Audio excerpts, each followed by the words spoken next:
ਉਹਦਾ ਵੀ ਉਹ ਮਲੰਗ ਨੂੰ ਕਹਿੰਦਾ ਤੂੰ ਮੈਨੂੰ ਇਹ ਦੱਸ ਕਿ ਜਿਸ ਟਾਈਮ ਪਾਣੀ ਦੀਆਂ ਛਿੱਟਾਂ ਉੱਡੀਆਂ ਨਾ ਉਹ ਕਿੰਦੇ ਤੇ ਪਈਆਂ ਸਨ। ਉਹਨੇ ਵੀ ਇਹ ਲੜਕੀ ਤੇ ਉਹਨੇ ਵੀ ਇਸ ਬੰਦੇ ਨੇ ਮੈਨੂੰ ਕਿਉਂ ਮਾਰਿਆ।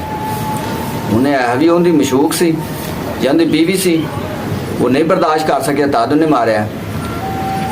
ਉਹਨੇ ਇਹ ਵੀ ਇਹਨੇ ਜਦੋਂ ਮੈਨੂੰ ਚੰਡ ਮਾਰੀ ਨਾ ਤੇ ਮੈਨੂੰ ਵੀ ਕੋਈ ਪਿਆਰ ਕਰਨ ਵਾਲਾ ਹੈਗਾ ਜਿਹੜਾ ਸਾਰੀ ਦੁਨੀਆ ਤੋਂ ਜਾਬਰ ਹੈ ਤੇ ਸ਼ਾਇਦ ਉਹਨੂੰ ਪਸੰਦ ਨਹੀਂ ਆਇਆ ਇਹਦਾ ਮੈਨੂੰ ਚਪੇਟ ਮਾਰਨਾ।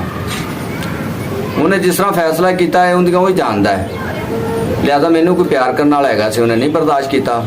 ਮੈਂ ਇਹਦੇ ਵਾਸਤੇ ਬਦਦੁਆ ਨਹੀਂ ਮੰਗੀ।